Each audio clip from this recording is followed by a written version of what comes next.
اور اے میرے پیارے اسلامی بھائیوں، آج کل ہمارا بہت بڑا مسئلہ کہ ٹرسٹ ڈیفیسٹ ہے۔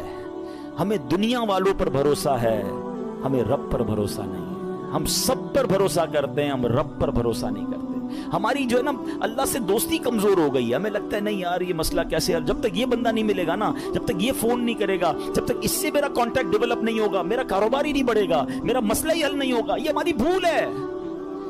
میں آپ کو کچھ انشاءاللہ حدیثیں سناتا ہوں، پھر اس ٹاپک پہ مزید بات کرتے ہیں کہ اللہ کے حبیب علیہ الصلوۃ والسلام کیا فرماتے ہیں۔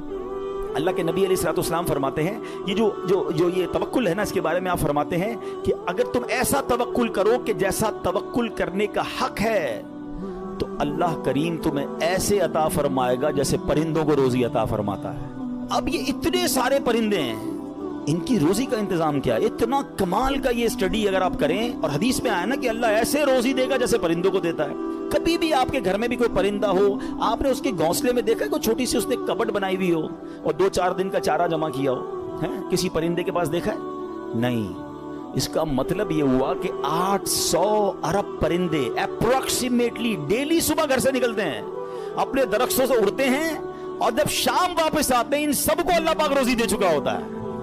توکل کا لیول دیکھیں نا، توکل ہے نا، ان کو کل کا جمع ہی نہیں کر رہا۔ ہمارے کبڈز بھرے ہیں، ہمارے اکاؤنٹس بھرے ہوئے، ہماری جیبوں میں پیسے، ہمارے اناج کے ڈبے کھولے کچن میں تو کچھ نہ کچھ نکل آئے گا، مگر فکر ہی ختم نہیں ہوتی۔ کال کرو تھینو، پرسوں کیا ہوگا، 1 سال بعد کیا ہوگا، بچہ بڑا ہو جائے گا تو کیا ہوگا، یہ بوڑھا ہو جاؤں گا کیا ہوگا، میں مر جاؤں گا تو کیا ہوگا۔ ارے اللہ کے بندے، سارے کام ہمارے سوچنے کے ہیں ہی نہیں۔